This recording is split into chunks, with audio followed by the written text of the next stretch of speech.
Radio.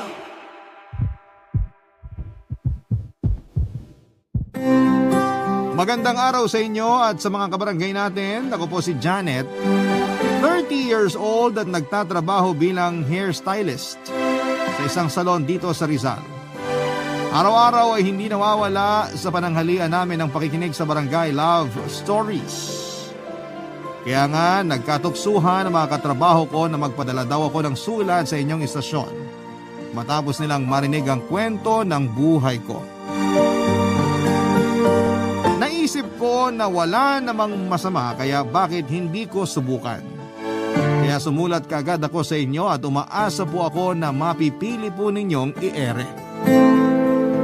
Umpisahan ko po ang kwento sa pamilyang kinalakhan ko. Lumaki ako sa magulong pamilya. Ang nanay ko po ay pinagsamantalahan ng tatay ko kaya nabuo ako. Nung isang taong gulang ako ay naghiwalay sila at nag-asawa ulit si nanay. Nagkaroon ako ng 2 nakababatang kapatid at doon ko naramdaman na maitsapwera sa pamilya. Paborito ng nanay ko ang pangalawa kong kapatid at paborito naman ng stepfather ko ang bunso namin. Madalas akong tinutokso ng mga kapatid ko na sampid kaya nasasaktan ako, Papa Dudut. Hanggang sa natuto akong tumayo sa sarili kong mga paa. Umalis ako sa bahay namin para humanap ng trabaho sa ibang lugar. Noong 23 years old ako ay namatay ang stepfather ko dahil sa aksidente sa motor. Nung nalaman yun ni nanay ay inatake naman siya sa puso na kinamatay niya rin. Hindi na ako nakatira sa amin pero ako pa rin ang naging punong abala sa pag-aasikaso ng burol nila hanggang libing. 2 taon lang po ang pagitan namin ng pangalawa kong kapatid, 21 years old siya noong panahong yon at may anak na. Yung bunso naman namin ay 23 years old at maagang nabuntis. Simula noon ay nagkanya-kanya na po kami ng bahay at buhay. High school lang ang natapos ko pero madiskarte naman ako. Nag-service crew ako sa isang fast food chain, nagtindera sa tindahan ng cellphone at accessories sa Mandaluyong. Bago ko nag-factory worker sa Pasig, Papa Dudut.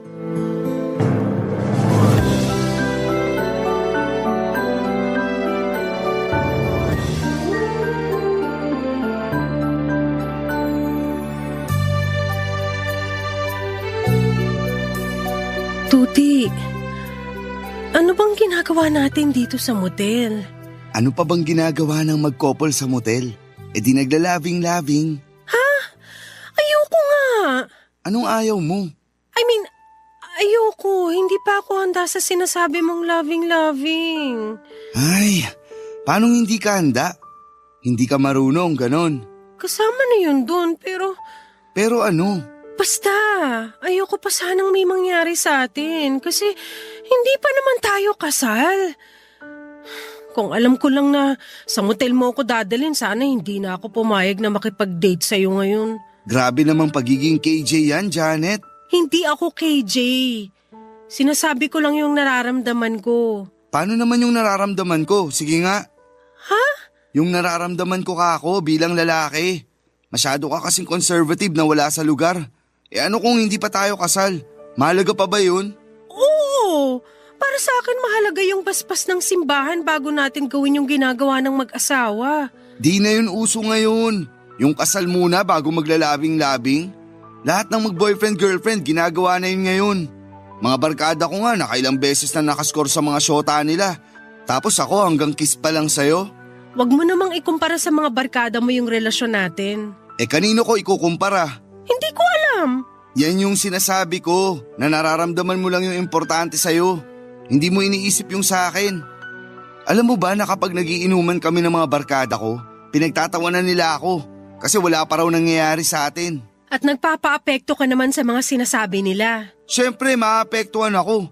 Sabihin na natin na nung una, hindi. Kasi nga mahal kita at nirespeto ko yung gusto mo na wala munang mangyari sa atin. Pero hanggang kailan? Ay, hindi ko alam. Basta hindi pa ako handa. Tuturuan naman kita eh. Akong bahala sa'yo. Hindi yun tungkol doon. Tungkol saan? Natatakot kasi ako mabuntis. Para yun lang. E di pananagutan kita pag nabuntis kita.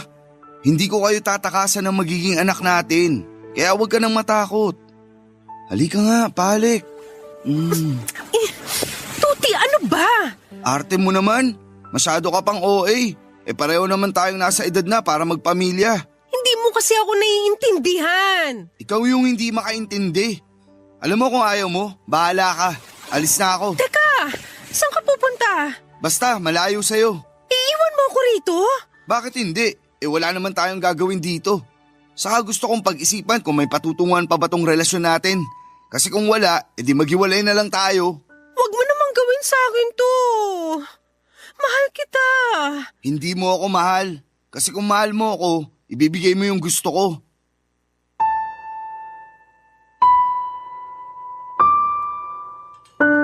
Mahal ko po si Tuti at ayokong mawala siya sa akin, Papa Dudut. Kaya naman ang gabing yon ay ibinigay ko ang sarili ko sa kanya. Nakilala ko ang boyfriend ko noong 25 years old ako at pareho kaming factory worker sa Pasig.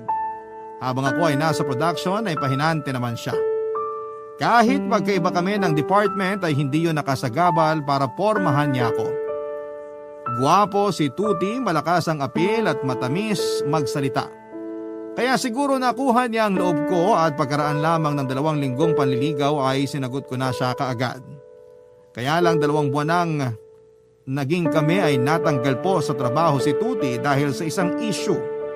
Simula noon ay hindi na siya naghanap ng mapapasukan at umasa na lamang sa nanay at ate niya na merong pinapatakbong maliit na tindahan sa bahay nila. Matapos may mangyari sa amin ni Tuti ay naulit pa yon ng ilang beses. At pagkatapos ay nabuntis niya ako. Takot na takot po ako noon pero sinabi niyang huwag akong mag-alala kasi kasama ko siya. Nagtiwala po ulit ako sa kanya nang sabihin niyang pananagutan niya ang anak namin. Hindi nagtagal ay nag-decide si Tuti na iuwi ako sa bahay nila hanggang sa makapanganak lamang ako. Pero nakapanganak na lamang ako at mabilis na lumipas ang 1 taon ay hindi na kami nakaalis pa sa poder nila, Papa Dudut. Doon na nga po nagsimula ang kalbaryo ko sa kamay ng kanyang pamilya, Papa Dudut.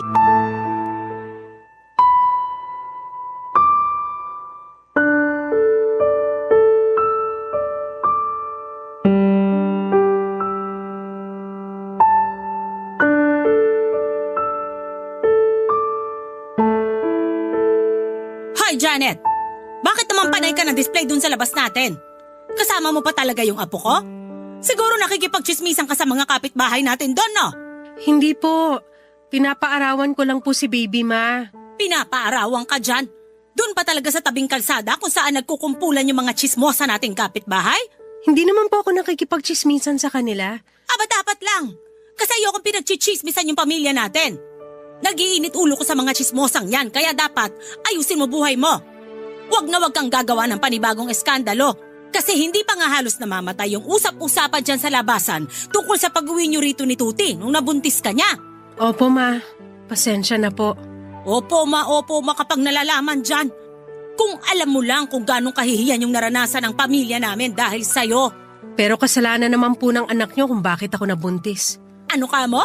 Kasalanan ng Tuti ko? Sinabihan ko siya na gumamit ng proteksyon pero hindi po siya nakinig.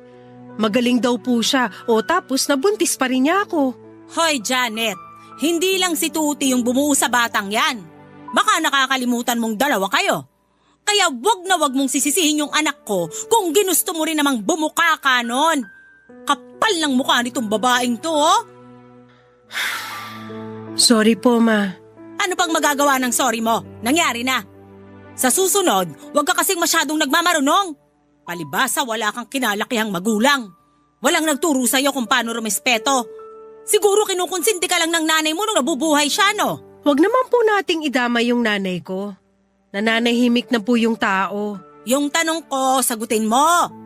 O baka naman tama ako.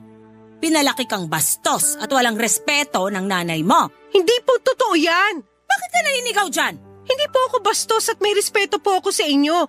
Kaya nga sa abot ng makakaya ko, pinakikisamahan ko po kayo ng maayos. Kaya wag niyo naman pong sabihin na kinukonsinti lang ako ng nanay ko. At wag niyo naman po siyang pagsalitaan ng hindi maganda lalo na patay na siya. Hindi na naman maririnig ng nanay mo yung mga sinabi ko kasi nga patay na siya. Kaya bakit nagkakaganyan ka? Mauna na po ako sa inyo. Hoy, saan ka pupuntang babae ka? Doon po sa kwarto. Baka kasi gising na yung baby ko. Kita mo tong babaeng to? Hindi pa nga tayo tapos mag-usap tapos tatalikuran mo na ako?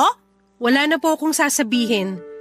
Opinyon niyo po yan tungkol sa nanay ko kaya wala na ako magagawa. Bastos ka talaga kahit kailan.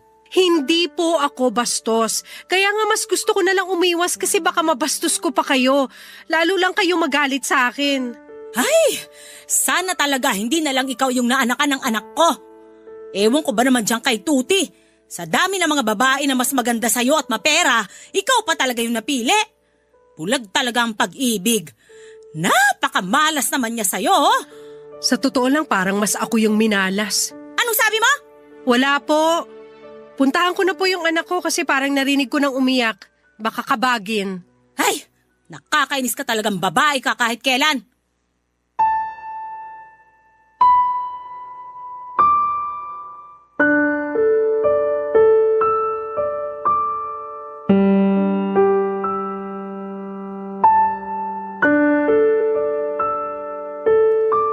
Papadudot mahal ko po si Tuti at ayokong mawala siya sa akin. Kaya naman ang gabing yon ay ibinigay ko sa kanya ang lahat ng tiwala at pagmamahal ko para sa kanya. Papadudot lahat ng pakikisama ay ginawa ko para sa kanyang pamilya. Ngunit nararamdaman ko na hindi ako gusto ng kanyang ina, Papadudot, sa paraan ng pakikipag-usap nito sa akin. Simula pa lang ay ramdam ko nang hindi ako gusto ng biyenan ko. Kahit na noong unang beses pa lamang na umapak ako sa bahay nila. Noong ipakilala ako ni Tuti sa kanya ay matalim na at masama talaga ang tingin ng nanay niya sa akin. Pero inintindi ko yon dahil sinong magulang ang matutuwa na nakabuntis ang anak niyang walang trabaho tapos inuwi pa sa bahay nila. Kaya nga kinabukasan ay nagsabi ako kay Tuti na babalik na lamang ako sa nirerentahan kong apartment. Pero sinabi niya na malaki ang matitipid namin kapag sa bahay na lamang nila ako tumira, Papadudot. Idagdag ko na lang daw sa panganganak ko yung perang ipangbabayad ko sa renta. Nakinig ako sa kanya kasi ayoko namang manganak ng walang ipon.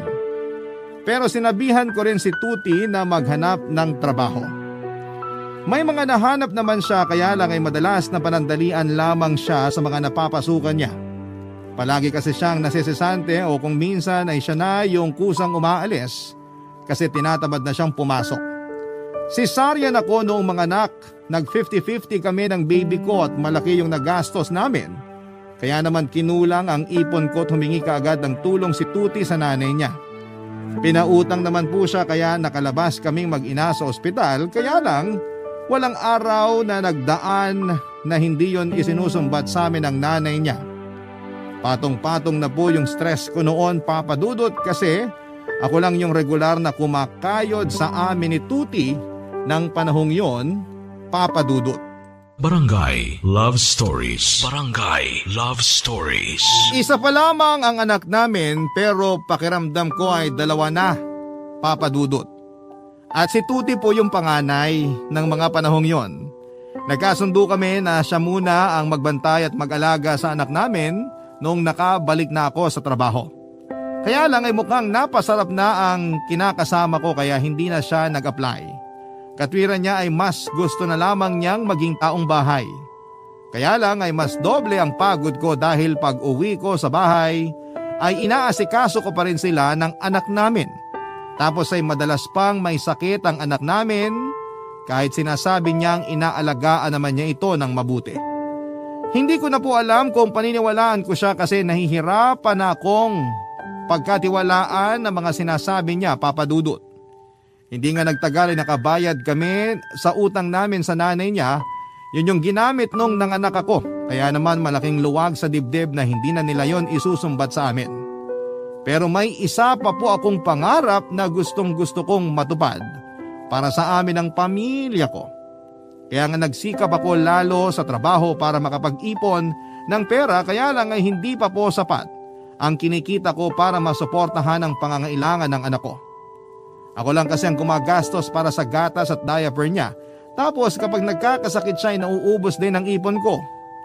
Sinubukan kong sabihin kay Tuti ang sitwasyon at umaasa po ako na maiintindihan niya ang pinanggagalingan ko ng panahong yon, Papadudot.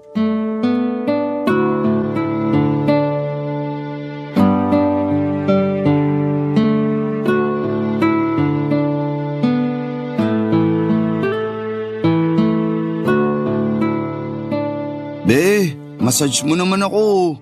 Masakit likod ko eh. Pagod ako. Masakit din kaya tong kamay ko. Sige na, saglit lang. Para minsan lang maglambing eh. Sige na nga. O dapa na. Yun! Lakas ko talaga sa'yo. Yan.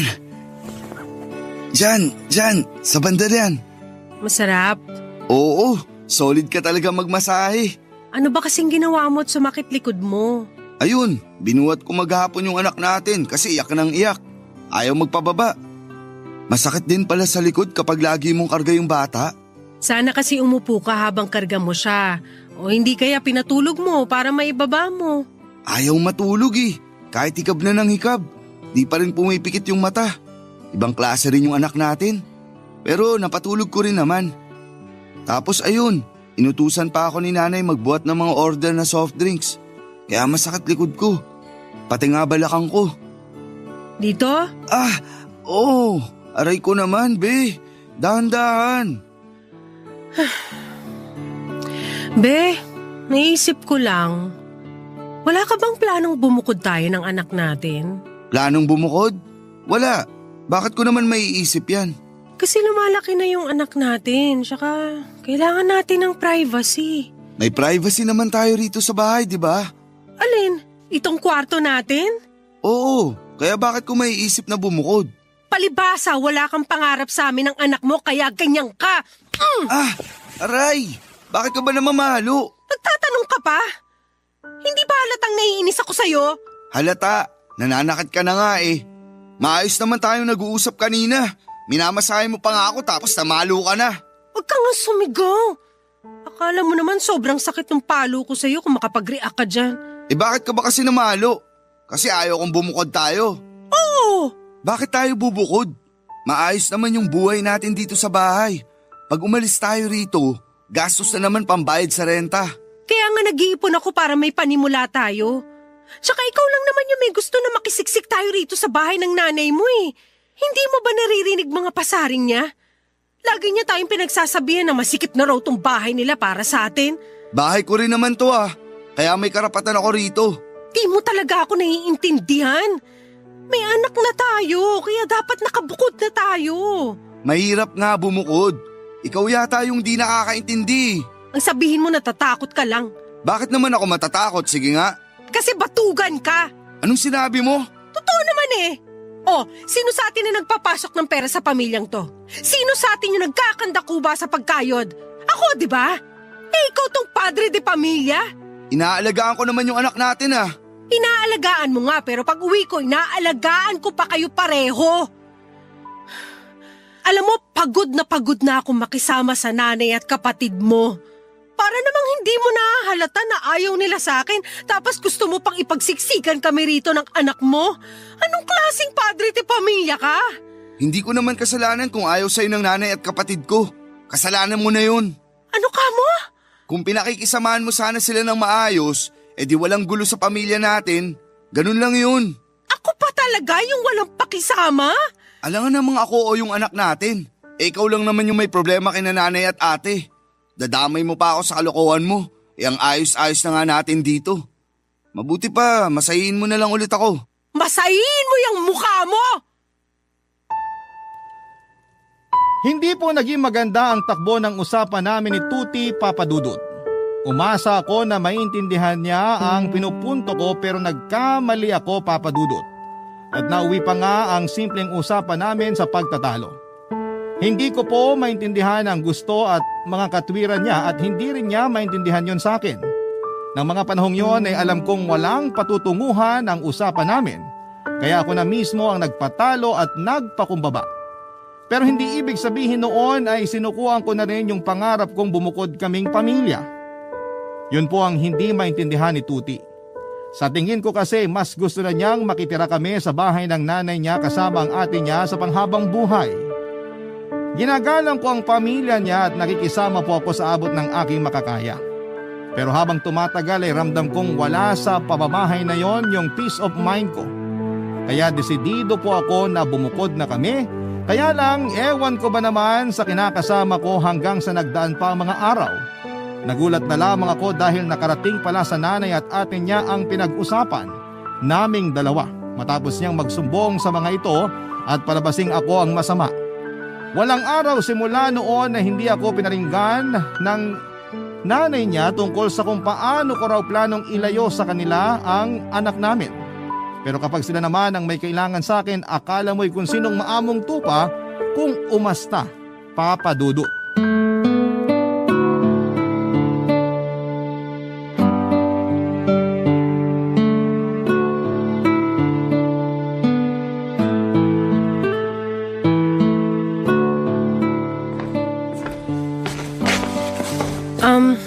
Ate Suzanne, nakita mo ba si Mama? Umalis siya na malengke. Bakit mo siya hinahanap? Mag-aabot lang sana ako ng ambag para sa kuryente at tubig. Nandito naman ako. Sa akin mo nalang iabot. Kasi... Akin na sabi. Dami mo pang patalastas dyan. Ito lang? Ha? Lumaki yung bill natin ngayon kasi mainit. Baka naman pwede mong dagdagan tong ambag mo. Magkano ba? Kahit 250 lang. Ate Yan ang gusto ko sa'yo eh. Madali kang kausap. makikisuyo na lang ako kay Mama. Pasok na ako sa kwarto. Sige, pero teka lang. Teka lang naman, Janet. Ano yon? Baka naman may naitatabi ka pa dyan. Kulang pa ba yung bigay ko? Hindi, okay na to. Pero ako kasi yung may kailangan. Baka pwede mo akong pautangin kahit 1,000. Naku, ate. Sorry. Pero wala na akong pera rito. Anong wala? Nakita ko may nakaipit dyan sa wallet mo. Patingin ako kung wala. At bakit ko naman ipapakita sa iyo yung wallet ko? Kasi may pera dyan. Wala nga. Kung meron man budget na ng anak ko yun. Babayaran ko rin naman Pahiramin mo na kasi ako, importante lang. Sorry ate, pero importante rin kasi yung paggagamitan ko ng pera. Wala akong extra money dito. Damot mo naman, isampid lang naman kayo rito sa bahay namin. Huwag ka naman magsalita ng ganyan. Nag-aambag naman kami, hindi kami nakikita na ng libre rito. Huwag mong isumbat sa akin yung ambag nyo kasi responsibilidad nyo yon. Ano kayo, siniswerte? Dapat nga wala kayo rito Kung hindi ka lang inuwi ng magaling kong kapatid. Napakadamot mo. Hindi naman sa pagmamaramot, pero sinabi ko na wala akong may papautang. Tsaka madali naman akong kausap kung meron man, alam mo yan ate. Ilang beses na ba kitang pinahiram? Kung tutuusin ako nga ang dapat magalit kasi mas marami ka pang utang na hindi nababayaran sa akin. Ay wala akong natatandaang nangutang ako sa'yo na hindi ko binayaran. Oo, kasi tuwing sinisingil kita, lagi mo ko inaaway at sinusumbatan. Kaya hindi na lang kita sinisingil kahit na nakakainis. Naiinis ka pala di sana siningil mo ko para na ipakain ko sa'yo yung pambayad ko. Tingin mo sa akin, walang pera? Kung may pera ka naman pala, bakit ka pa nangungutang? Sumusobra ka ng babae ka. Kapal ng mukha mo. Kung di ka lang nanay ng pamangkin ko, matagal na kitang sinabunutan palabas ng pamamahay na to. Nakumanda ka. Isusumbong kita kay Mama. Hindi po yun ang unang beses na umutang sa akin si Ate Suzanne. Maraming beses na po at lahat ay pinagbigyan ko naman. Kaya lang may ilang utang na siyang hindi binayaran sa akin. Marami po siyang dahilan kapag sinisingil ko tapos madalas ay siya pa ang galit at nanunumbat. Ako na lang po ang nahiya kaya hinayaan ko na lamang ang mga utang niya. Pero nang panahon na yon ay naghihigpit ako ng sinturon at hanggat maaari nakabudget yung perang ilalabas ko. Hindi naman ako pumalya sa pag-aabot sa kanila ng ambag namin sa bills pero hindi nakasama sa budget ko yung pagpapautang. Kaya nga galit na galit sa akin si Ate Suzanne at kulang na lamang ay isumpa niya ako sa mga pinagsasabi niya sa akin. Kung makapagsalita siya akala mo'y hindi ako naging mabait sa kanila ng nanay niya. Nagsumbong po ako kay Tuti tungkol sa mga sinabi ng ate niya sa akin pero pinagkibit balikat lang niya yon. Pagpasensyahan ko na lang daw si Ate Suzanne kasi nga ay nangangailangan din yung tao.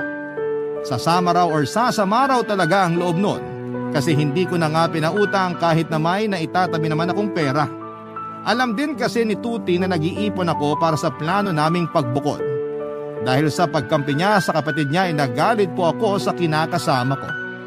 Hindi ko po inaasahan na mas kakampihan niya ang pamilya niya kaysa sa akin.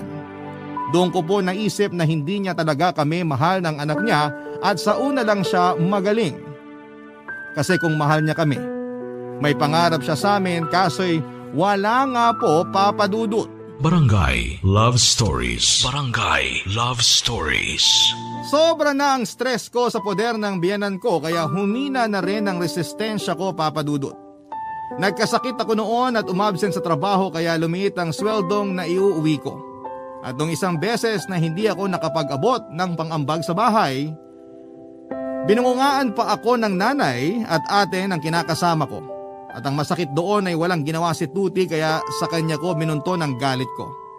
Sinisi ko siya kung bakit miserable ang buhay namin sa poder ng pamilya niya. Dahil tamad siya at wala siyang pangarap sa amin ang anak niya. Nagalit sa akin si Tuti kaya sinampal niya ako, Papa Dudut. Yun ang unang beses na pinagbuhatan niya ako ng kamay. Kitang-kita ko sa mga mata niya na wala siyang pagsisisi at pinamukha niya sa akin na kasalanan ko dahil masyado raw ako madaldal at masakit magsalita. Hindi ko siya kinausap pagkatapos ng away naming yon pero nagulat na lamang ako dahil ng mga sumunod na araw ay pinagchismisan ako ng nanay at ate niya. Naulit pa po yun hanggang sa hindi nila itinago sa akin na ako yung pinag-uusapan nila, Papa Dudut.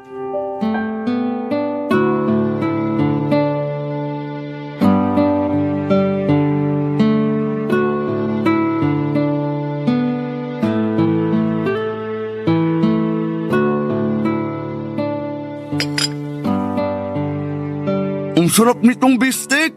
Paborito ko to, Ma. Dahan-dahan lang sa pagkain, nak. Baka mabulunan ka. Huwag ka nga magsalita habang kumakain.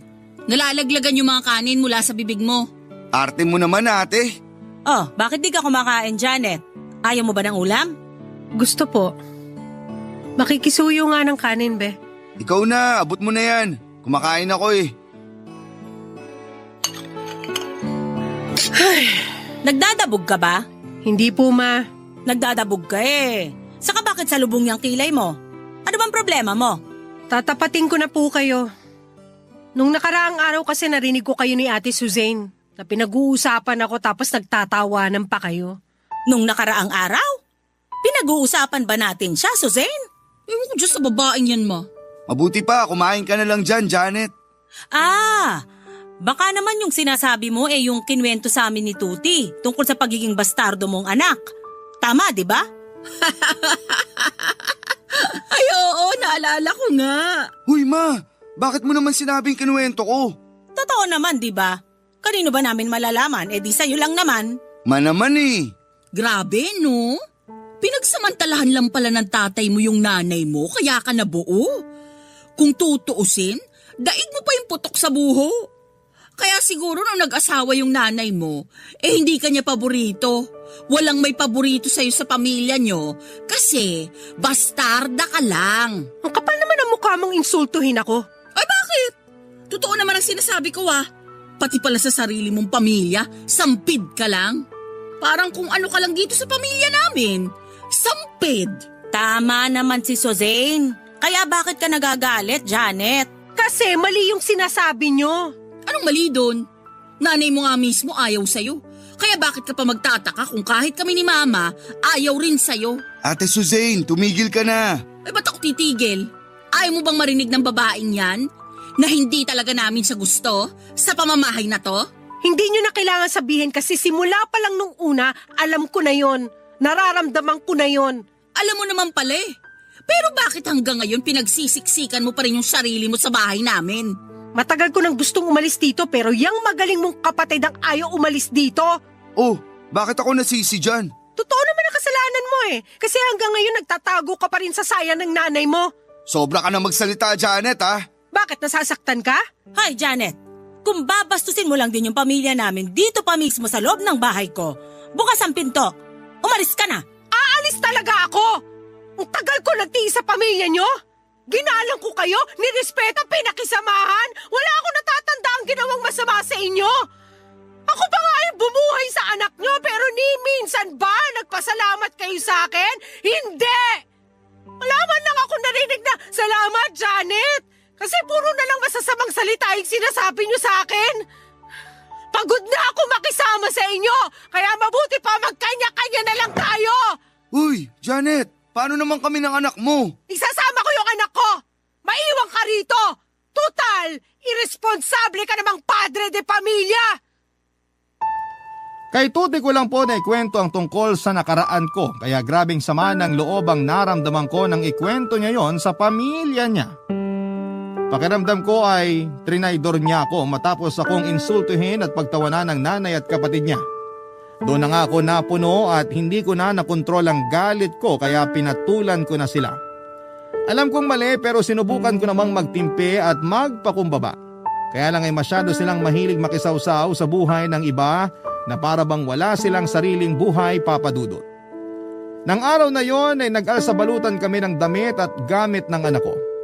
Hindi ko pinakinggan si Tuti matapos niya kaming pigilan at sawang-sawa na akong pakisamahan siya at ang kanyang pamilya kaya buo na ang desisyon kong umalis kami ng anak ko.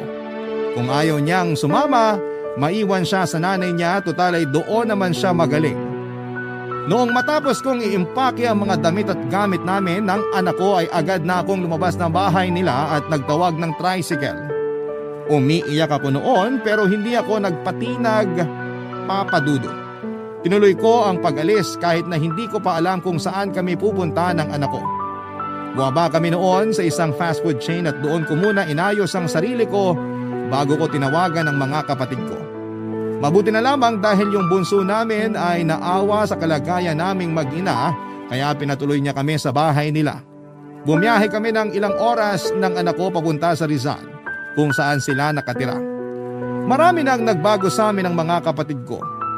Kung nung mga bata kami hindi kami malapit sa isa't isa ay masasabi kong nag-mature na kami nitong tumanda na kami. Kaya nga galit na galit sila nang malaman ang naging buhay ko sa piling ng dati kong kinakasama. Sinuportahan nila ako at pinatira ng bunso kong kapatid hanggang sa makaipon ako at makabukod ng anak ko.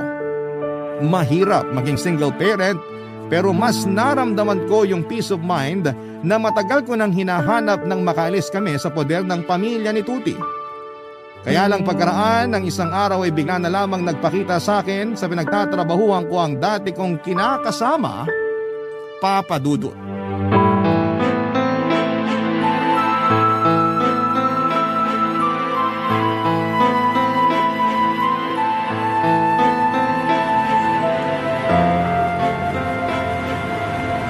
Janet! Sandali! Sandali lang naman oh. Usap muna tayo. Ano pa bang pag-uusapan natin? Marami! San ba kayo tumutuloy ng anak natin ngayon? Miss na miss ko na kayo eh. Wala ka ng pakialam doon. Please naman oh. Pag-usapan natin to. Nakikiusap ako sa'yo. Ilang beses ko bang dapat sabihin na wala na tayong pag-uusapan? Nasabi ko na lahat bago ako umalis sa inyo. Hiwalay na tayo, tigilan mo na kami ng anak ko. Hindi ko kayang mawala kayo sa akin. Kaya sana ayusin natin to. Sige na oh. Hindi mo kami kayang mawala? Sana naisip mo yan bago tayo umabot sa ganito. Kaya nga sinisisi ko yung sarili ko kasi huli ko na naisip yung bagay na yun. Hulaan ko. Hindi mo talaga yan maiisip kung hindi nangyari sa atin to. Kaya tama lang na lumayo na kami ng anak mo sa'yo at sa pamilya mo. Kahit na mahirap maging single parent, titiisin ko kesa naman makasama pa sa iisang bubong yung nanay at kapatid mo. Alam mo kung tutuusin, matagal na nga pala akong single parent. Simula nung hindi ka na maghanap ng trabaho at umasa na lang sa pamilya mo. Kaya nga magbabago na ako. Mag-a-apply na ako ng trabaho. Sana noon mo pa yung ginawa kasi huli na ang lahat ngayon. Janet naman eh. Be, please. Huwag mo ako matawag-tawag na be. Alibad-baran ako sa'yo. Gusto mo bang lumaki na walang tatay yung anak natin? Mas gusto ko ng ganon kaysa naman magkaroon siya ng tatay na katulad mo. Kung alam ko lang na magiging batugang ka, sana hindi na ako pumayag na magpabuntis sa'yo. Kung makapagsalita ka, kala mo nalugi ka. At bakit hindi ba? Mahigit 1 taon din kaya akong kumayod para sa pamilya natin kasi nga tamad ka. Ako yung nanganak sa atin, di ba? Ako yung operada pero ako yung kulang na lang na magkandakuba sa pagbabalat ng buto para lang may panggastos tayo, pang-ambag sa bahay nyo at pambayad sa utang natin sa nanay mo. Tapos tingin pa rin nila sa akin masama. Kinausap ko na sila. Ayaw din naman nilang mapalayo sa anak natin. Bumalik na kayo sa bahay. Magsimula tayo ulit. Kahit na ano pang sabihin mo, hindi na ako sasama pabalik sa'yo sa bahay nyo. Kasi pag nagtagal pa ako ron, baka masiraan na ako ng ulo. Sapat na yung ilang taong pakikisama ko sa pamilya mo, Tuti. Sapat na rin yung panahong sinayang ko sa'yo at sa pag-asa magbabago ka pa para sa pamilya natin. Gusto ko naman pagtuunan ng pansin ang kinabukasan namin ng anak mo kasi hindi mangyayari yun kung doon pa rin kami nakatira sa inyo. Sobra ka namang ma-pride. Di ba ang mga babae sumusunod sa mga asawa nila? Hindi naman kita asawa. At saka bakit kita susundin? Hindi ka nga marunong magdala ng pamilya. Kaya dyan ka na. Huwag mo na kaming guluhin ang anak ko. Hindi ninyo ako masisisi kung bakit ayoko nang sumugal muli kay Tuti. Pagod na akong maniwala sa mga sinasabi niya tapos sa huli ay hindi naman niya tutuparin. Ako lang din ang masasaktan sa dulo kasi aasa na naman ako at mabibigo. Kaya nga kahit mahirap maging single parent ay wala akong hindi kakayanin alang-alang sa anak ko. Siya po ang naging inspirasyon ko sa buhay para magsikap at magpatuloy. At sa tulong ng mga kapatid ko ay nakapagtrabaho ako ng maayos. Hindi nagtagal ay nag-resign ako sa factory at nag-aral ng hairstyling. Kung tatanungin ninyo ako kung may balita pa ako kay Tuti, meron pa naman po. May bago raw siyang kinakasama at katulad ko noon ay dinala din niya at tinira sa bahay nila ngayon. Sa totoo lang ay wala na akong pakialam sa kanila. Hindi na rin ako naghahabol ng sustento sa dati kong kinakasama para sa anak namin dahil hanggang ngayon ay hindi pa rin siya nagbabago. Ayaw ko lang mangonsumi habang buhay na kasama siya kaya nakipaghiwalay na ako. Sa kasalukuyan ay masaya kami ng anak ko at kahit na ilang taon na ang lumipas ay alam ko sa sarili ko na kayang-kaya kong malagpasan lahat ng pagsubok dahil kasama ko ang anak ko at ang pamilya ko. Isang pagbati po sa inyo at sa mga libo-libo ninyong tagapakinig sa radyo. Ganon din po sa mga nag-aabang sa live ninyo sa Facebook sa Barangay LS. Tawagin niyo na lamang po ako sa palayaw kong Lani, 34 years old at tubong Los Baños, Laguna. May asawa at 2 anak na rin. 9 years old na yung panganay kong lalaki at 7 years old naman yung bunso kong babae. Ang experience ko pong ibabahagi sa inyo ay nagsimula nang magretiro sa trabaho yung biyanang kong babae. Lumaki ako sa poder ng lolo at lola ko sa mother side dahil maaga akong naulila sa mga magulang. Yun siguro ang naging dahilan kaya noong magkaasawa ko ay naging malapit ako sa biyanang kong si Nanay Karing. 61 anyos na siya at dating teacher sa elementarya dito sa amin sa Laguna. Simula nung mabalo siya 6 years ago ay pag-aalaga na lamang ng mga halaman ang kinakahiligan niya. Kaya noong mag-pandemic ay yun na rin ang naging libangan niya, Papa Dudut. Lalo at nauso noon yung bansag na plantito at plantita sa mga mahilig maghalaman. Ilang buwan din kaming hindi nakabisita sa kanya dahil sa lockdown. Kaya nung hindi na gaanong mahigpit sa COVID-19 protocols ay dinalasan na namin ang pagdalaw sa kanya. Minsan ay para na rin ihatid sa kanya yung mga padala ng asawa ko na nasa Saudi. Madalas din kaming magkita doon ni Ate Belen na panganay na kapatid ng asawa ko. Sa isang purok lang kasi kami nakatira at walking distance lamang ang mga bahay namin sa biyanan ko. Noong tumigil sa pagtuturo si Nanay Karing ay palagi na siyang sinusundo ni Ate Belen para magbantay sa 2 anak nito sa bago nitong kinakasama. May pwesto kasi sila na tindahan ng karne sa palengke, kaya walang naiiwan sa 2 bata noong panahong yon, Papa Dudut.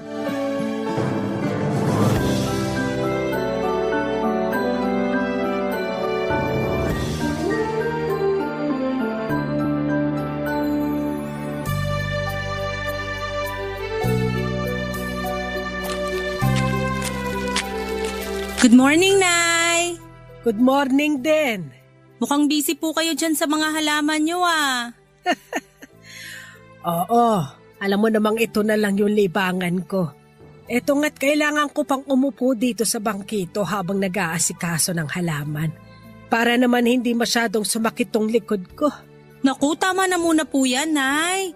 Tara na po sa kubo para makita niyo tong mga dala ko. Sige, sandali lang. Tatayo lang ako para doon na tayo mag-usap. Sige po. Ay. Ang aga mo yata bumisita. Lapad pa ng ngiti mo. Ano bang meron? Kasi po excited na akong ibigay itong mga padala ni Jero na sabon sa inyo. Tsaka may sorpresa din kasi ko sa inyo, Nay. Kaya dali na po, puna kayo dito sa tabi ko. Eto na, uupo na. Ay, hirap na talagang umupo pag nagkakaedad na. Ano bang sorpresa yon? Nanalo ka pa sa wedding? Nay naman, hindi naman po ako tumataya sa wedding eh. Ay, sandali lang po at kukunin ko yung sorpresa ko. Dito ko lang po lalabas lang ako saglit. Ay, yung batang yun talaga. May pasorpresa pa sa akin wala namang okasyon. Teka, ano ba tong laman ng mga plastic na dala niya? Tingnan ko nga. Nako, puro sabon nga lang pala yung laman nito. Nay, ito na po yung sinasabi kong sorpresa ko sa inyo. Wow! Ang cute naman ng tuta na yan. Buti hindi nakawala. Itinali ko po kasi muna dun sa puno ng makopa sa labas. Wala namang ganong dumadaan kaya tahimik siya dun. Yan ba yung sorpresa mo sa akin? Opo. Nagustuhan niyo ba, Nay? Oo naman. Alam mo namang mahilig talaga ako mag-alaga ng aso, di ba? Lalo na kung ganito kaganda. Anong lahi ba to? Labrador Retriever po yan, Nay. Tsaka babae po yan kaya hindi yan magiging pag-ala-gala.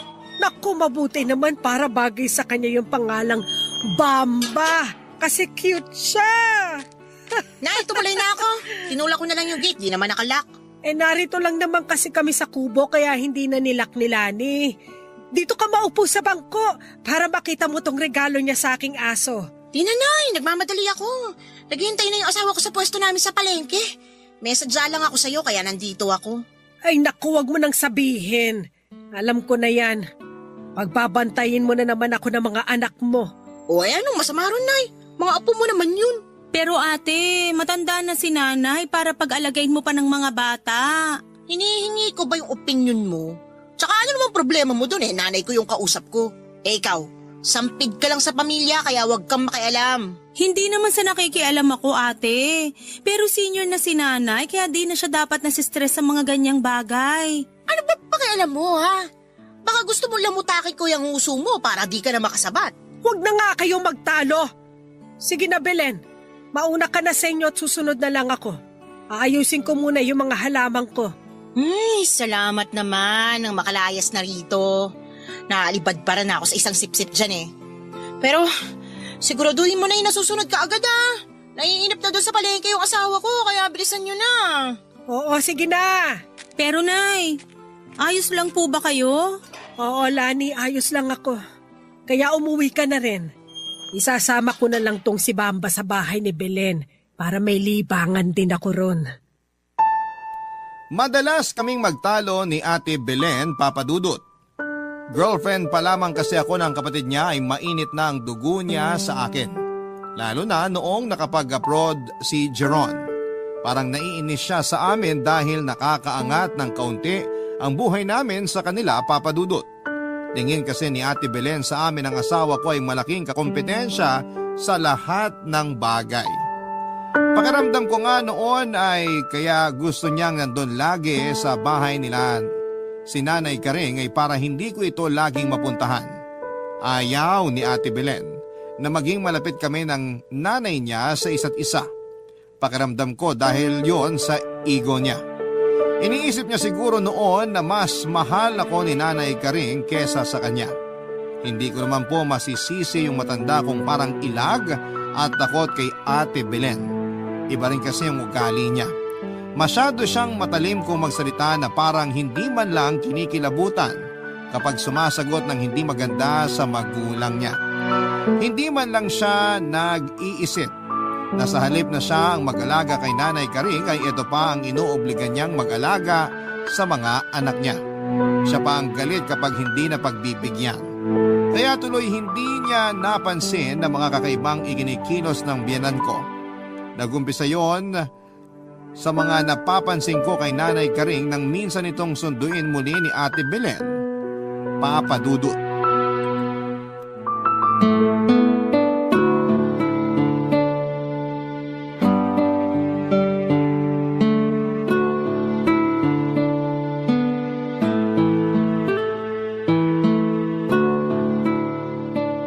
Ano ba yan, Nay? Ibaba nyo na muna po si Bamba para makita nyo tong mga dala ko. Hindi na po tutayan para kargahin nyo pa. Naku, kayo rin po yung mahihirapan. O siya, ito ibababa ko na. O baba ka muna, Bamba, ha? Nakakatuwa naman kasi si Bamba. Abay parang bata akong maglambing. Para tuloy ako nagkaanak uli. Buti naman po nagkakasundo kayo niyang alaga nyo. Ay, sinabi mo pa. Siya na nga lang yung nagpapasaya sa akin dito. Siya na rin taga-abot ng tsinelas ko kapag umaalis ako para kumuha ng pensyon. Naku, mukhang nandyan na naman si Ate Belen. Siya lang naman yung mahilig magbukas ng gate ng walang sabi-sabi. Nandito ka na naman pala, Lani. Kaya pala di na naman nakalak yung gate eh. Ikaw naman, Belen. Maliwanag pa naman kaya ayos lang na hindi mo na isara yun. Tsaka ayaw mo na nakapasok ka kaagad. Oo, Nanay. Yang manugang nyo naman palagi yung magaling sa inyo eh. Para yun lang sinabi ko, nakadepensa agad kayo dyan. Eh ikaw naman kasi ate, kaya aga-aga ang init ng ulo mo. Ano na naman ba ang kailangan mo kay nanay? Sa'yo na ba dapat unang ipaalam ngayon kung anong kailangan ko sa nanay ko? Hindi yata ako nasabihan na kailangan ko pa palang magpaalam sa'yo bago ko masundo si nanay. Naku, Belen, kung pagbabantayin mo na naman ako sa makukulit mong anak, eh ayoko na. Pagkatapos nyo magpakasarap ng lalaki mo, ako yung pahihirapan nyo mag-alaga sa mga anak nyo. Kung makapagsalita naman kayo, Nay, parang di nyo mga apo yung inaalagaan nyo ah. Ayoko na nga! Ayoko! Lani, sabihin mo nga sa kanya na ayoko. Ang OA nyo naman, Nay. Pinakikiusapan ko lang kayong bantayan saglit yung mga anak ko. Naninigaw na kayo agad. Hindi OA si nanay ate. Kinukulit mo lang kasi kahit na ayaw sumama sa'yo. Tumahimik ka nga dyan, Lani. Sabat ka ng sabat. Isa pa tong asong to. Dapat dito sinisipa eh. Ay! Ate naman! Kailangan mo pa bang sipain yung aso? Nakakainis eh. Tinatahulan ako. Tsaka ano bang pakialam mo kung sipain ko yan? Naiinggit ka siguro, no? Gusto mo sipain din kita? Napakabarong bada mo talaga! Pati aso ko pinagdiskitahan mo pa! Kung makareact naman kayo. Aso lang yan. Hindi yan basta aso lang, te. Alaga yan ni nanay. Yan lang kasama niya dito sa bahay. Wala akong pakialam. Ay, makaalis na nga lang. Pero bago ko makalimutan, akin na lang itong mga sabon at pabango dito sa lamesa ha. Para naman di masayang yung pagpunta ko rito. Huwag mo ng kurso na dahin yan, ate. Bigayan ni Jeron kay nanay. Tsaka meron ka rin naman yan ah. Ano namang masama kung kinuha ko tong iba? Pinaghirapan naman to ng kapatid ko kaya tumahimik ka na dyan.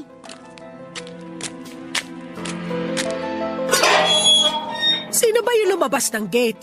Ang ingay ah! Si Ate Belen po yung lumabas. Di ba nga po kagagaling niya lang dito? Teka, ba't parang nanginginig kayo, Nay? Nagulat po ako at nagtaka sa naging reaksyon noon ni Nanay Karing kay Ate Belen, Papa Dudut. Alam kong hindi sila magkasundo at talagang masungit sa kanya yung hipag ko pero ni minsan ay hindi ko pa ito nakitang nagkaganon. Nagtaka ko dahil yon ang unang pagkakataon na nakita ko siyang umarte na para bang batang nagmamaktol at ayaw sumunod sa magulang. Natakot din ako dahil parang sandali siyang nawala sa sarili niya, Papa Dudut. Parang naging blanko rin noon ang mga mata niya. Napansin ko rin noon na medyo nanginginig siya habang nakatingin sa gate. Yun bang parang natatakot siya noon na baka bumalik kung sino man yung nakita niyang lumabas doon. Nawala lang ang pangangatog niya noong lumapit na sa kanya si Bamba. Para itong isang bata na pilit na kino-comfort si Nanay Karing. Binilaan po siya nito sa mukha at saka ikiniskis yung katawan nito sa kanya na parang batang naglalambing. Siguro'y nararamdaman din ng aso kung ano ang nararamdaman ni Nanay Karing noon. Parang alam din ni Bamba na may kakaibang nangyayari noon sa matanda. Nakita ko yung unti-unting pagkalma ng biyanang ko at pagbalik nito sa normal dahil sa ginawa ni Bamba. Naging kalmado uli ito at bumalik sa normal habang hinahaplos yung aso. Dahil sa mga nakita kong yon, ay nagduda ako kay Ate Belen. Pumasok sa isipan ko na baka may ginagawa siyang hindi maganda kay Nanay Karing kapag walang ibang nakakakita sa kanya ng mga panahong yon. Papa Dudut. Barangay Love Stories. Barangay Love Stories. Papa Dudut, nagduda ako noon na baka hindi maayos ang pagtrato ni Ate Belen kay Nanay Karing tuwing nasa bahay niya ito at nagbabantay sa mga anak niya. Yun ang unang pumasok sa isipan ko dahil sa nakita kong reaksyon ni Nanay Karing sa nangyari ng umagang yon. Matindi kasi ang pagtangging ginawa nito na parang may kinakatakutan nito sa muling pagsama sa panganay niyang anak. Pero sa tuwing tinatanong ko naman si Nanay Karing kung kumusta ang pagtrato ni Ate Belen sa kanya, lalo na kapag nagbabantay siya sa mga anak nito ay wala naman siyang sinasabi. Kaya naisip ko na lamang na siguro ay nagwo-worry lang siya na baka magsumbong ako sa asawa ko. Kaya pinagtatakpan niya ang panganay niyang anak. Ayaw niya lang siguro na mag-alala pa ang bunso niya at magalit pa sa kapatid nito.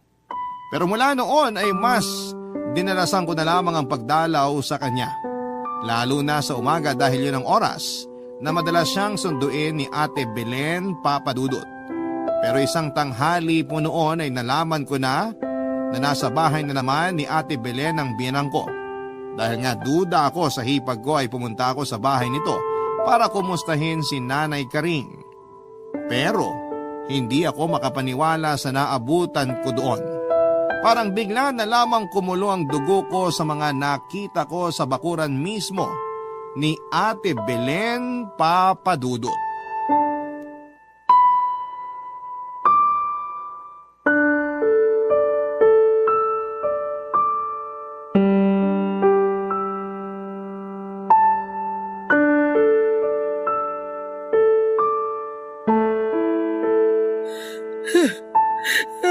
Ate! Bakit mo naman pinagagalitan si Nanay? Dito pa talaga sa labas? Paano di ako magagalit? Nagtatanga-tangahan niyang si Nanay. Naturingang teacher dati tapos ganyan? Iwanan ba naman yung anak ko dito sa may poso na puro sabon yung mata? Kung nadulas pa yung anak ko rito. Ayun o, namula tuloy yung mata ng bata. Buisit. Pasensya na. Hindi ko naman sinasadya eh. Tsaka saglit lang ako dun sa loob kasi kinuha ko yung stroller. Aanhin mo naman kasi yung stroller, Nay. Pinaliliguan mo lang yung bata. Galit ba kayo sa akin? Tapos sa anak ko kayo gumagante? Lani, payakap nga ako, Lani. Tama na nga, ate! Kung makasigaw ka naman. Nakayakap na nga sa akin si Nanay kasi natatakot na siya sa'yo, oh. Di ka pa rin tumitigil. Kasalanan mo naman yan eh. Matanda na nga kasi siya. Pinipilit mo pang gawing yaya ng mga anak mo. Mag-aalaga lang naman sa mga anak ko yung hinihingi kong tulong sa kanya. Buti nga, di na ako humihingi ng pera galing sa pensyon niya kasi alam ko na sa mga anak mo na napupunta. Anong pinagsasasabi mo dyan na sa mga anak ko na pupunta yung pensyon ni Nanay? May matinong trabaho si Jeron. Hindi namin kailangang umasa sa pensyon ni Nanay. Yun na nga eh. Nasa abroad naman yung asawa mo pero kayo pa tong laging binibigyan ni Nanay. Palibhasa, paborito niya yung mga apo niya sa'yo kaysa sa mga anak ko. Wala akong kinukuha ni isang kusing kay Nanay para sa mga anak ko. Lahat ng meron sila, galing yun sa pinaghirapan ng tatay nila at hindi sa pensyon ni Nanay Karing. Huwag kang ang plastic. Alam kong nabilog mo na yung ulo ng buwisit na matandang yan. Huwag mo nga pagsalitaan ng ganyan si Nanay. Sumusobra ka na, ha? Uwi na tayo, Lani. Opo, Nay. Uwi na tayo kasama si Bamba. Ay, kita mo na yung ginawa mo? Nanginginig na si Nanay sa takot? Nanginginig sa takot? Nako, tigilan niyo nga ako sa arte niyong dalawa. May yakap pa kayong nalalaman. Para ano? Para palabasin sa mga kapitbahay na masama ako? Galing niyong umarte. Hindi ko alam kung anong klase kang tao.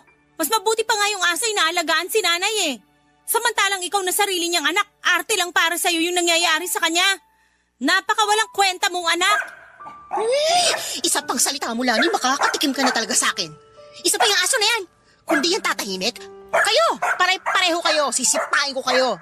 Hindi ako sanay na lumalaban sa nakatatanda, ate, ha? Pero subukan mo lang kantiin si nanay sa harap ko. Kakalimutan ko na anak ka niya. Huwag ka na makipag-away. Uwi na lang tayo. Ayoko na rito. Mas mabuti pa nga umuwi na kayo. Baka lalo lang ako mabwisit sa inyo. Lalo na sa'yo, Lani. Namumuro ka na sa akin. Uwi na kasi tayo. Opo, Nay. Halika na po. Iuwi ko na kayo. Naiiyak kong inihatid ang biyanang ko sa bahay niya, Papa Dudut. Awang-awa kasi ako sa kanya ng mga oras na yon. Nag-worry rin ako sa kalagayan niya noon kaya gusto ko sana na sa bahay na lamang muna namin siya tumuloy para mabantayan ko siya, pero tinanggihan niya yon. Kaya naman nagpasya na lamang ako noon na samahan muna siya ng ilang oras. Gusto ko kasi na masiguradong maayos na siya bago ko iwanan. Pero mukha naman pong kalmado na siya ng mga oras na yon. Normal na kasi siyang kausap na parabang baliwala na sa kanya ang ginawa sa kanya ni Ate Belen. Masaya niyang hinaplo si Bamba na parabang isang inang sabik sa lambing ng kanyang anak. Hindi ko tuloy noon maiwasan na maisip yung ginawa ni Ate Belen. Hindi ko talaga akalain na ganon pala ang trato niya kay Nanay Karing kapag nagkakamali ito. Kinilabutan ako sa mga salitang lumabas sa bibig niya ng sandaling yon. Para kasing hindi niya kaano-ano si Nanay kung duruin at sigaw-sigawan niya. Hindi naman naging masamang ina si Nanay Karing noon. Kahit na nagtatrabaho siya ay hindi naman niya pinabayaan ang mga anak niya. Alam ko kung anong naging buhay nila noon dahil magkalapit lang yung mga bahay namin o mga bata pa lamang kami. Kaya hindi ko maiwasang magtaka kung saan nanggagaling yung masamang ugaling yon ng hipag ko. Para kasing sa amin niya gustong ibunton ang mga kabiguan niya sa buhay. Hindi niya tuloy makita kung gaano siya kaswerte na kahit papaano ay may natitirhan pa siya. At meron din siyang pamilya na napupuntahan, tulad ng kanyang magulang, Papa Dudut.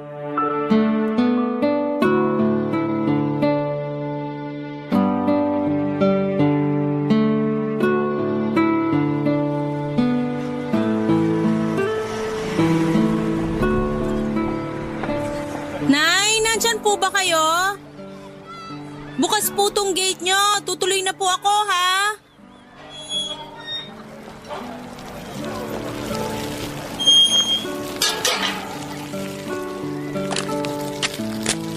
Oh, Nay! Asan ba Ano pong yun? ginagawa nyo? Hinahanap ko yung bangkito ko. Hindi ko makita.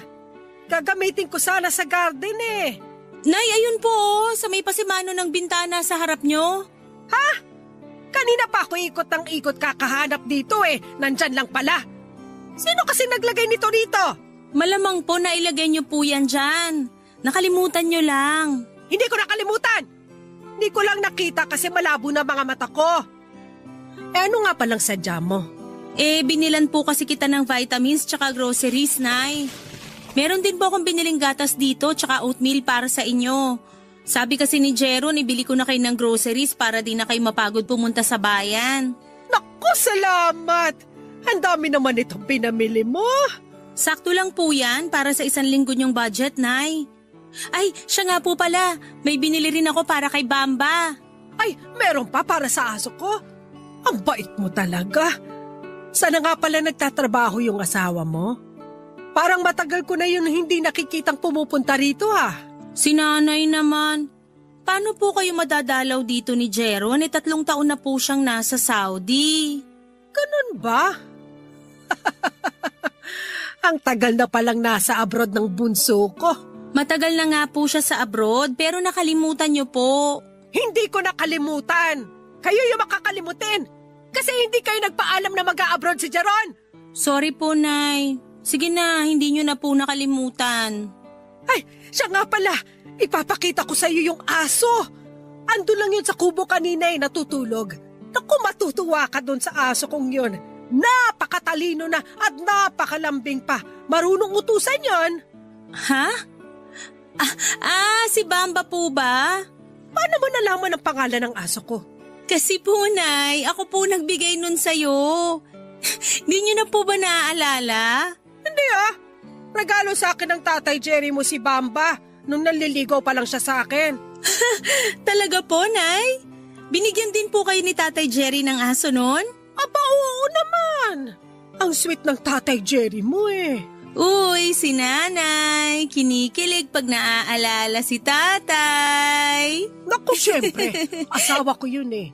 Kahit matagal na siyang wala, hindi naman masama na maalala ko siya kasi mabuti siyang asawa nung nabubuhay pa. Ikaw din, dapat ganun ka kay Jeron. Huwag mo siyang kalilimutan kahit nasa malayo siya. Oo naman po, Nay. Napakabait din po kaya ng anak nyo. Manang-mana po kay Tatay Jerry. Siyempre, anak ko yun eh. Siya nga pala, alam mo bang gusto kunin ng bruha na laging pumupunta rito si Bamba ko? Bakit niya raw po kukunin si Bamba? Ewan ko, galit siya kay Bamba ko. Grabe naman po yun. Sino po ba yung bruha na yun, Nay? Sino pa? E di yung masungit na babae na nangaaway lagi sa akin.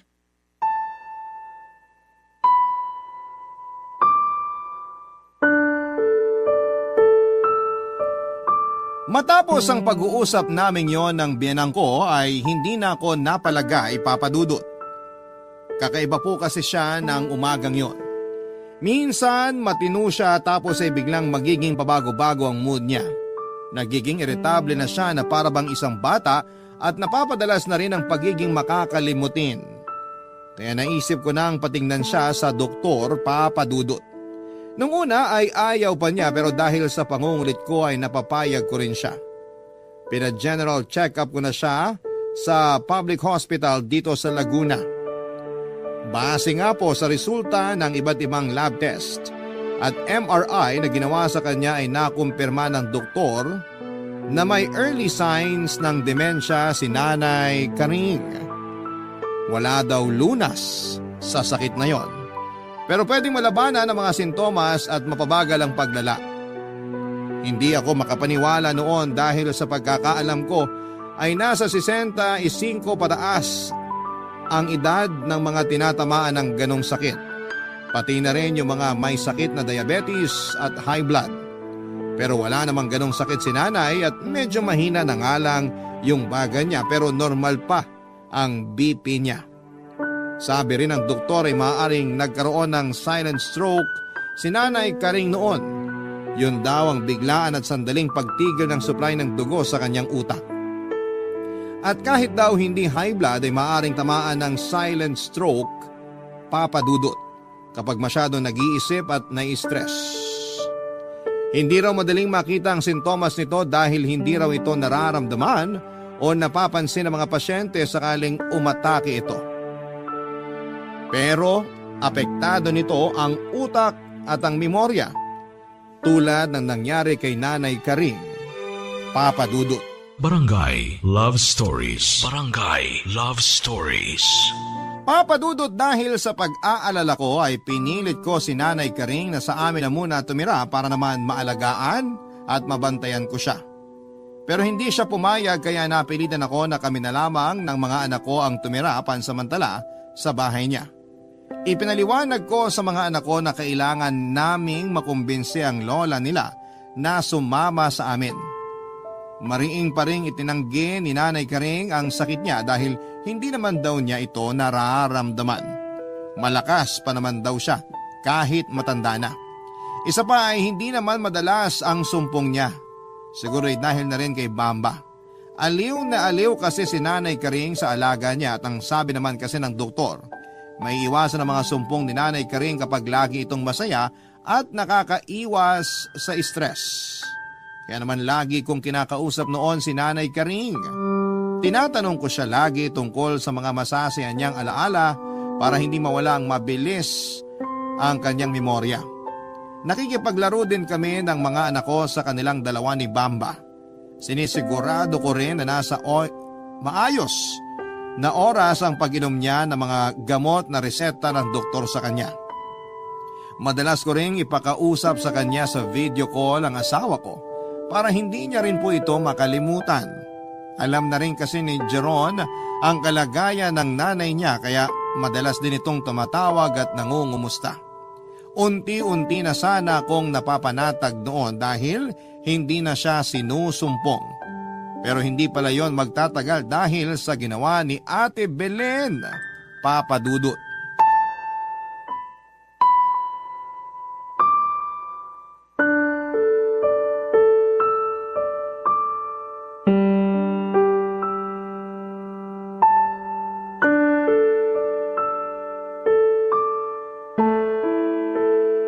Lani!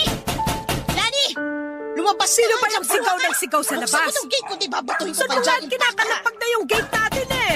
Opo, sandali lang. Lalabas na po ako. Mabuti naman at lumabas ka na. Buksan mo na tong gate. Eto na, bubuksan na. Gabing-gabi na kasi nambubulahaw ka pa.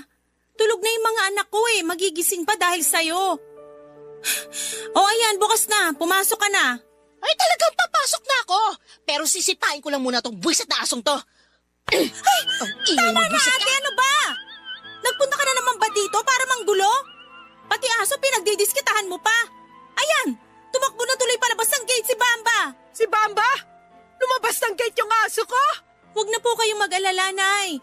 Babalik din po yun. Huwag na po kayong lumabas dyan sa bahay kasi umaambon na. Ako na pong bahala kay Bamba. Hindi! Lalabas ako dyan! Hintayin lang ako na nagpaiyak kay Bamba ko! Ay, ayan, nag-alala pa tuloy si nanay dun sa aso. Wala akong pakialam sa asong yon. Sana nga masagasaan yun eh. Marami namang aso dyan na pwedeng ipalit. Hindi lang basta aso si Bamba na pwedeng palitan, ate. Bakit? Ginto ba balahibo nun? Ano ba kasing problema mo, ha? Hindi ka ba titigil sa panggugulo mo? Anong problema ko? Ikaw! Ikaw yung problema ko at hindi kita titigilan hanggat di ka tumitigil sa kakasipsip mo sa nanay ko para makuha mo lahat ng gusto mo. Anong ibig mong sabihin makuha lahat ng gusto ko? Wala akong gusto kundi masiguro na maayos yung kalagayan ni nanay dito. Hindi pagsisipsip yon kundi pagmamalasakit. Malasakit? Huwag mo nga akong pinaglololo kung intrimidida ka. Tigilan mo na yung pagpapanggap mo na kunwari anghel ka kasi alam ko naman yung motibo mo. Wala akong ibang motibo sa ginagawa ko. Anong wala? Eh dito ka na nga tumira para masigurado mo na sa inyo ni Jeron mapupunta lahat ng naipundar ng mga magulang namin. Ang galing mo rin ano. Kayo na nga yung nagpapakasasa sa pensyon ni nanay, pati tong bahay at lupa gusto mo pang makuha. Hindi totoo yan! Lani, asa na si Bamba? Andyan lang po yun, Nay. Ako na po magpapasok sa kanya mamaya. Narito ka pala. Ikaw siguro yung umaway kay Bamba. Ha? Aray! Bakit mo ko kinurot na matanda ka? Salbahe ka! Bakit ka ba nanunulak, ha? Sumusobra ka na, ha? Walang iya kang babae ka? Ang lakas na loob mong sampalin ako? Gusto mo masaktan? Ha? Sige, halika't kakalbuhin ko yung buhok mo, buwisit ka! Aray! Ano ba? Ano bitiwan? Kulang pa to sa impactang tulad mo! Tumigil na kayo dalawa! At nauwi na nga sa sabunutan ng pagtatalo namin yon ni Ate Belen, Papa Dudut. Hindi tuloy namin namalayan na nakaalis na si Nanay Karing. Sinundan kasi nito sa kalsada si Bamba at halos mabingi ako sa lakas ng kabog ng dibdib ko dahil sa sobrang pag-aalala ng mga oras na yon. Hindi pa naman pwedeng i-report na missing person si Nanay Karing dahil wala pang 24 oras itong nawawala ng panahon na yon. Kaya naman napagpasyahan ko na ako na lamang muna ang maghanap kay nanay at hindi ko talaga naiwasang hindi matakot. Dahil nga alam ko na sinusumpong na naman siya, si Nanay Karing ng sakit niya.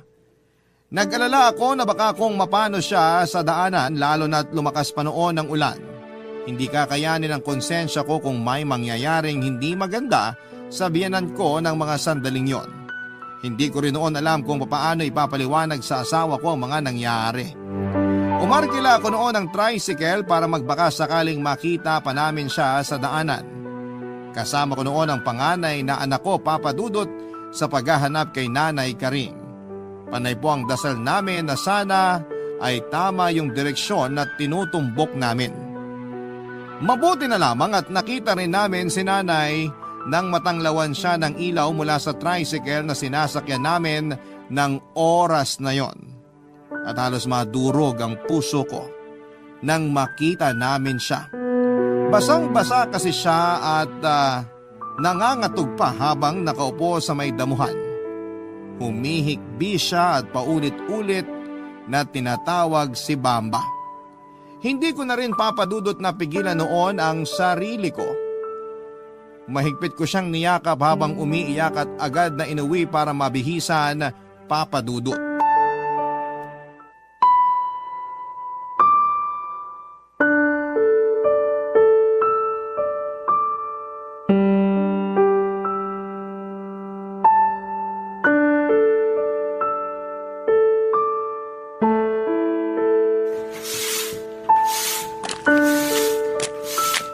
Nani, tumuloy na ako dito sa loob.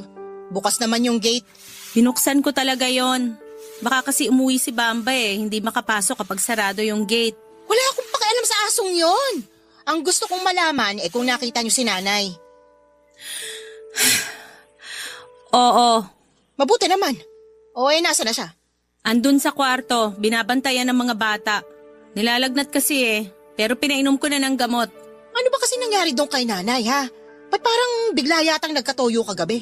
Tinatanong mo pa? Paano di magkakaganon si nanay sinipa mo si Bamba? Para yun lang? Naglayas na agad siya? Daig pa niya yung abnormal, Hindi na nga normal si nanay, ate. Kasi may sakit na siya. May sakit si nanay? Boba ka pala Ba't ngayon mo lang sinabi? Dahil kailan ko lang din nalaman yung tungkol doon. Pina-check up ko siya. Ano raw bang sakit ni nanay? May demensya na siya. Ganun daw yung mga unang sintomas ng sakit na yon. Nagiging parang bata at saka makakalimutin. At pag tumagal pa, baka tuluyan na siyang di makaalala. Paano magkakaroon ng demensya si nanay? 61 pa lang siya. Di ba yung mga matandang-matanda na yung mga nagkakademensya? Yun din ang akala ko. Alam mo, kasalanan mo lahat to Alam mo na palang may sakit yung nanay ko, di mo pa agad sinabi sa akin. Ang bilis mo namang makahanap ng masisisi. Bakit, ate ha? Kung sinabi ko ba sa'yo, may magagawa ka ba? Ganun. Kung wala akong magagawa kasi wala akong pera di tulad mo, wala na akong karapatan na malaman yung sakit niya? Baka nakakalimutan mo na anak din ako ng nanay ko. Anak ka nga, pero ni minsan tinuring mo ba siyang magulang? Ni hindi mo nga man lang napansin kung may nararamdaman na siya Kung may nagbabago ba sa mga kilos at ugali niya? Yung pakinabang niya lang kasi yung mahalaga sa'yo Alam nga namang maging mahalaga ka sa akin. Tsaka, anong gusto mong gawin ko? Di naman ako doktor para malaman kung may sakit siya. Di rin ako manghuhula para mahulaan kung may nararamdaman siya sa katawan niya.